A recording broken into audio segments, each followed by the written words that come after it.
Hello everyone, welcome back to my channel. My name is Paola and today I have a very special video to share on Theater Thursday. It is me tier ranking the Rise of the Pink Ladies songs. It's a really bittersweet video to make because the show has just been cancelled, and not only that, it is no longer even available to stream on Paramount Plus. And I think wiping off digital media off of streaming platforms is one of the shittiest, if not the shittiest things that streaming has brought upon us. Also, as we are talking, the writers' strike is still going on, so I will leave a link so that you can support it in any way that you can. And obviously, I will also leave a link down below to the Instagram page of the Save the Rise of the Pink Ladies campaign that's going on. Please, please, please, please, sign if you can, if you feel so inclined. I highly encourage you to do that. This show brought me so much joy and also a lot of anger. We'll get into that in the video, but this show just means so much to me and it deserves so much better than what they're getting. Let's get into the sweet part, which is tier ranking the songs.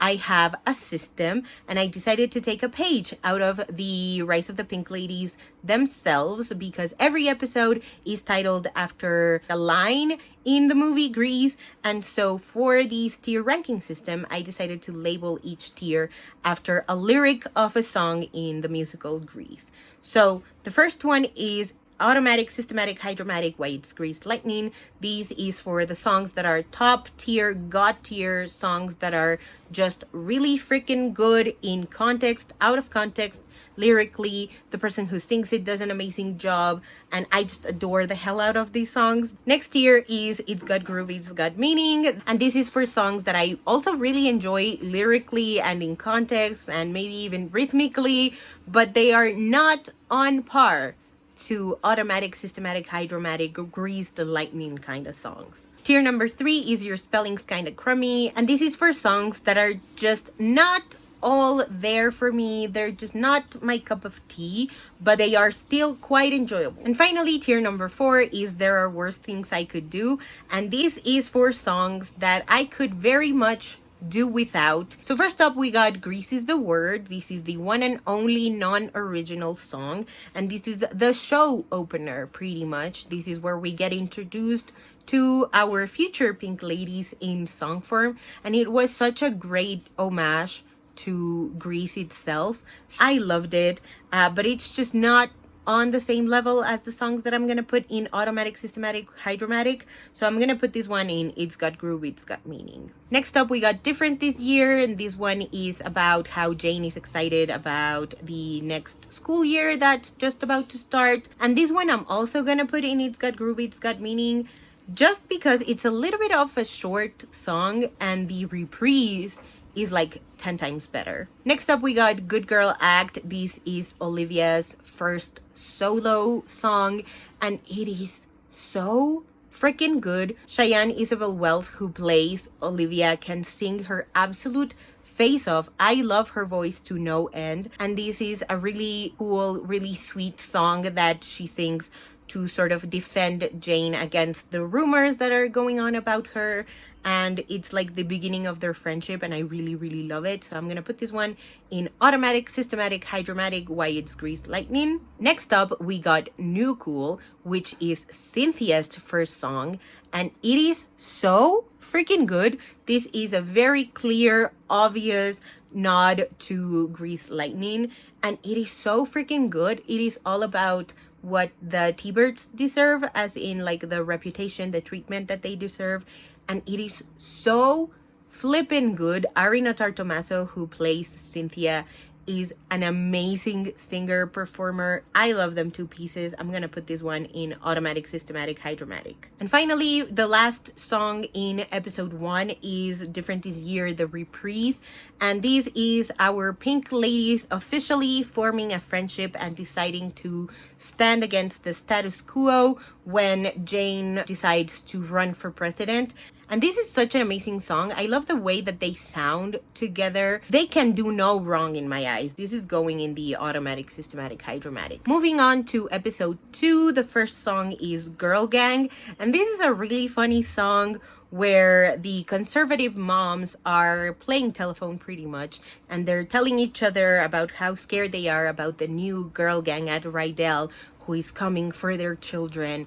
And it's a really funny song. I appreciate the hell out of it. I am going to put it in It's Got Groove, It's Got Meaning. Next up, we got I Want More. This is Jane's first true solo, I want to say. This is her angsty anthem, and it's where she gets to sort of let loose and talk about or sing about her ambition and how tired she is of what the 1950s are offering her and the girls in her generation. It is fantastic. Marisa Davila, who plays Jane, is at her absolute best when she's singing. I'm gonna put this one in automatic, systematic, hydromatic. Next up, we got World Without Boys, and this one is so fun. This is the first song that Trisha Fukuhara, who plays Nancy, sings by herself, and it is so freaking good and so funny and charming, and it's about how we shouldn't focus so much on what boys want. Again, it's so good. Nancy is my second favorite Pink Lady after Olivia. I love her to pieces. She sings beautifully, and this song is so cute. I'm gonna put this one in It's Got Groove, It's Got Meaning. Moving on to episode 3, the first song that we get is Same Sky. This is a Hazel song. She is the new character, and she gets the song right away, so you know she's gonna be important. And it's all about how she, even though is going through a lot, the sky is always there to comfort her. She is a self-proclaimed shy science nerd, and I love her. I'm gonna put this one in automatic, systematic, hydromatic. Why it's Greased Lightning? Because Chanel Bailey, her voice is out of this world good. I cannot wait to talk about the rest of her songs. She is great. I love her. Next up, we got another funny song. This one is In the Club. This is the one where Jane is sort of stuck at the athletic club that her parents have just been invited to join, and she's there to check it out, and they're making connections with the other white people of the town, and the picture of the founders of the athletic club comes alive and they sing this song. I personally think this is very reminiscent of You're Welcome in Heather's UK, in the sense that it talks about really harsh topics but in a very funny way, which makes the entire subject and the situation in the show a lot scarier. At least that's my opinion about it. And I'm gonna put this one in It's Got Groove, It's Got Meaning, just because I enjoy the hell out of it. I can listen to it all day. Next up, we got Take the Wheel. This is an amazing song. It is the unofficial debate rematch between Buddy and Jane, and it is such a showstopper. I'm gonna put this one in automatic, systematic, hydromatic. Why it's Greased Lightning. Moving on to episode 4, we have Sorry to Distract. This is another Olivia song, and this is after she is called out in class for wearing what she's wearing, and she's being sent to the principal's office because of her inappropriate outfit, even though she says in the show that she's wearing the same thing as her like skinnier white counterpart. This is kind of a preachy song. I enjoy it. Like I said, Cheyenne's voice is impeccable, but I think the preachiness of it kind of takes it down a notch for me. So I'm gonna put this one in It's Got Groove, It's Got Meaning. Next up, we got our first love duet. This is Carelessly. It is between Richie and Jane. And I just want to say that Jonathan Nieves, we will talk about him more in a second, but he plays Richie and he perfectly understood the assignment. I love him and he sounds incredible in this song. And obviously, like I said, Marisa Davila can also sing really beautifully. Their voices really go well together. I love this song so much. I'm gonna put this one in automatic, systematic, hydromatic. Finally, for episode 4, we have Pointing Fingers. This is the rebellious song. This is where they all get together and decide who the real enemy is, and that is the school, the institution, who is pitting them against each other. I love this one. It is also a little bit preachy, but I enjoy it a lot, so I'm gonna put this one in It's Got Groove, It's Got Meaning. Episode 5 begins with The Boom, which is, it's a really interesting interesting context, because I didn't know that in the 1950s they did a lot of bomb drills, which I guess makes sense because of the Cold War and everything. But it was just a really surprising context to have a song in, and it's all about how Jane is scared things are too good to be true so far, and how it's always calm before the storm, and so she's sort of anticipating something really, really bad to happen. And this song is so freaking good. All of the four Pink ladies sing it together. I think I'm gonna put it in It's Got Groove, It's Got Meaning, just because I don't think it's on par with the rest of the songs that I put there, but it's still a really good song. Our second love duet is Merely Players. This is sapphic and it is beautiful. It is right after Cynthia and Lydia kiss to practice for the play, and it's about Cynthia sort of awakening to this feeling of her liking other girls. It is so good. The choreography, the setup, like the cinematography, oh, it is stunning. I love it with my entire freaking heart. I'm gonna put it in automatic, systematic, hydromatic, why it's greased lightning. Next up, we got another funny song. This is Election Song, and this is Assistant Principal McGee's song about how tired she is of the election and how much stress it brings to her and the students. It's funny. I enjoy that she has a song. She has a song all to herself, but it's not all for me, so I'm gonna have to put it in Your Spelling's Kinda Crummy. And now we are on episode 6. The first song is Girls Can't Drive. This is Susan's solo, and I'm not gonna lie, this song made me very upset because I could not believe that she got a solo before Wally. Like, what the hell was that about? And I don't really dig this song, not only because Susan sings it and I really dislike her as a character, but also it's just not a really good song. It's pretty bland. It's like B-side Disney Channel original movie. I don't know. It's not really for me. I'm gonna put this one in There Are Worse Things I Could Do. Next up, I'm very excited to talk about this one, is Finding My Light.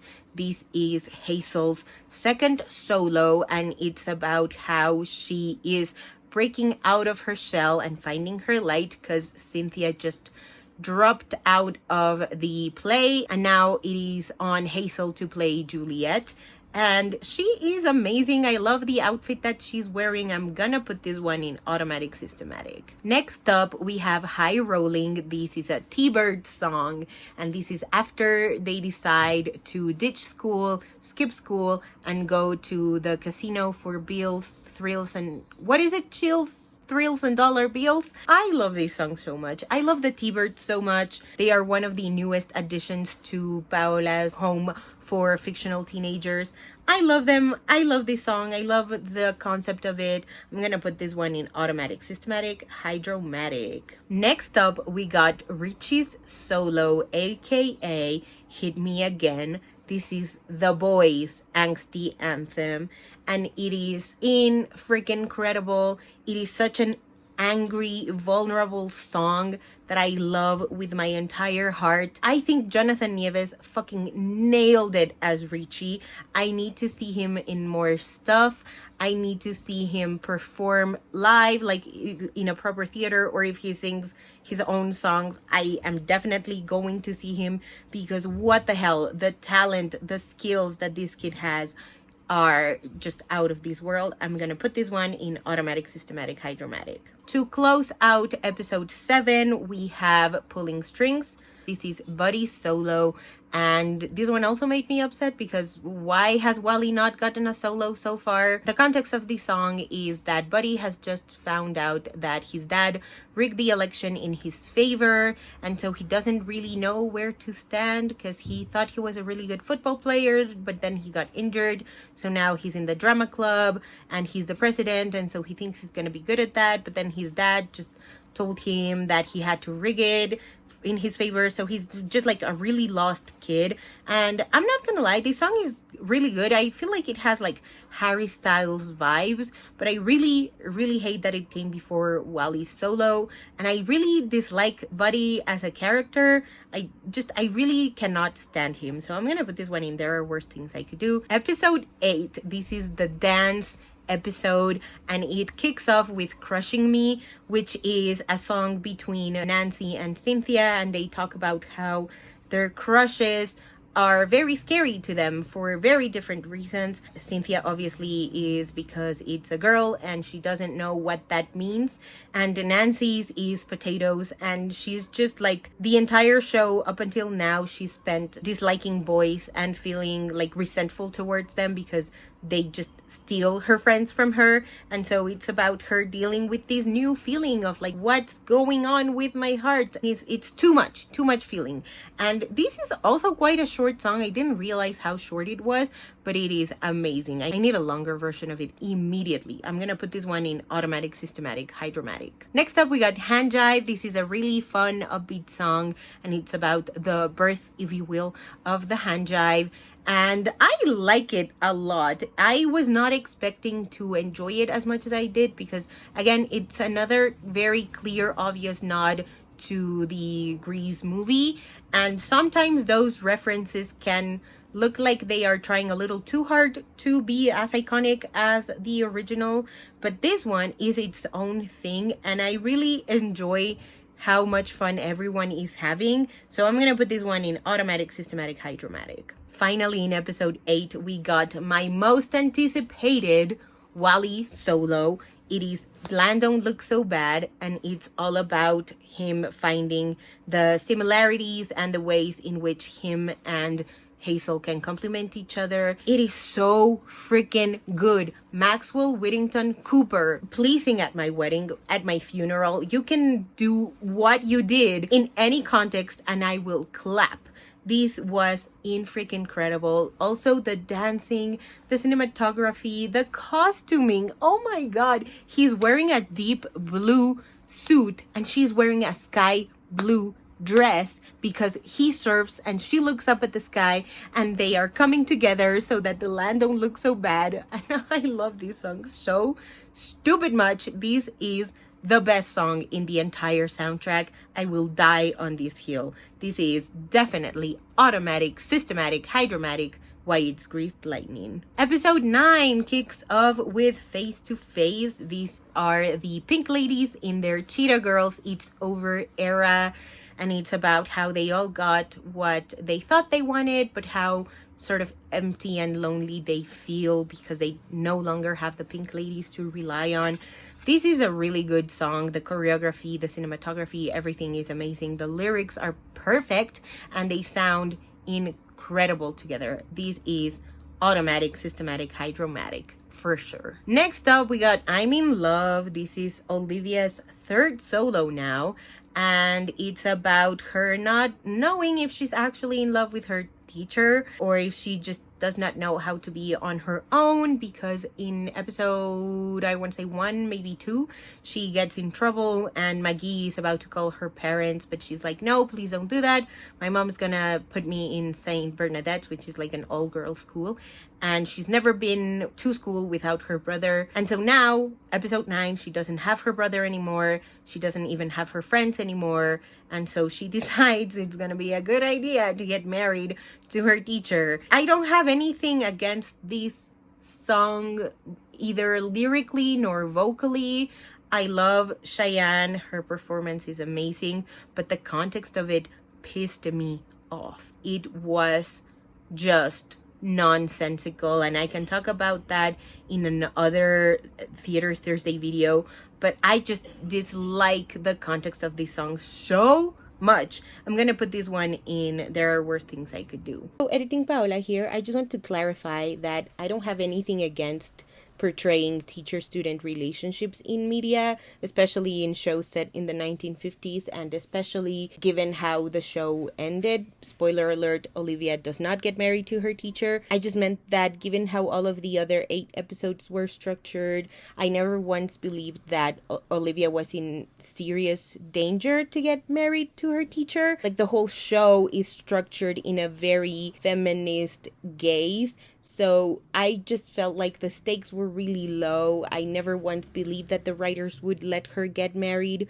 and it just felt really rushed and very filler. And episode 9 ends with brutal honesty. This is where the reference is obvious to me that was trying to maybe not outdo the original, but definitely match the iconicness of the original being Beauty School Dropout. And I'm sorry, but Beauty School Dropout is its own magical thing. I just think you shoot yourself in the foot when you try to replicate it, imitate it. I'm gonna put this one in your spelling's kind of crummy, because also the lyrics are kind of lazy, like brutal honesty, tee-hee-hee. What the hell? What the hell? And now we are on to episode 10, which kicks off with Please, Please, Please. And it is my opinion that this should have been the Beauty School Dropout homage. It's about them trying to convince Olivia to not get married to the teacher. I like to think of Beauty School Dropout as this moment where Frenchie sort of comes to her senses, because this like angelic being comes down to earth and snaps her out of it. And who is better than your own friends to be your little symbolic guardian angels? This should have absolutely been the Beauty School Dropout homage. Regardless, this song is iconic. I really love the lyrics. It's got a little humor to it too. So I'm gonna put this one in automatic, systematic, hydromatic. Next up, we got our second sapphic anthem. It is All In, and it's about Cynthia understanding why Lydia might not want to be with her unless she is fully committed to being with her because of past experiences. And it's lovely. I love that we got sapphics getting their happy ending, as they very much deserve. This is definitely going in automatic, systematic, hydromatic. Why it's greased lightning. Also, I know I said it in the beginning of the video, or the first time that I mentioned Ari no Tartomaso, but I just love their voice so much. It worked so well in anything that they sang, both like with the Pink Ladies, outside of the Pink Ladies, just on their own. It was freaking incredible. I need more of their voice, please. And finally, we got Think Pink. This is Hazel's official initiation to the Pink Ladies gang, and I love it. This one has nods to not just Grease the movie, but also Grease 2, which was very, very exciting and really fun to see. I love this song so much. I think it was an incredible way to end the show. I just love them so much. I'm so excited about there being 5 Pink Ladies. I'm gonna put this one in automatic, systematic, hydromatic. Why it's greased lightning. I'm just so bummed that at this point I don't think we'll ever get a second season, but I am very, very hopeful that we'll get at least a new home for this amazing show. I truly think that there's something in this show out there for everyone. It is a really well crafted show. Yes, it did make me very angry in episode 9, but I think all the other episodes are so great, and the characters and the cast was so amazing that I'm really, really sad that it got wiped off of Paramount Plus, and I really do hope it finds a new home. Like I said, link below for not just Save the Pink Ladies campaign, but also to the writer's strike, because obviously this show could not and will not happen without the writers. Alrighty, so that is it for today's video. Thank you so much for watching. Let me know in the comments below if you've seen this show, if you liked it, if you hated it, what were your favorite songs that came with the show. And yeah, if you haven't already and you'd like to, go ahead and hit subscribe, and I'll see you in the next one. Bye.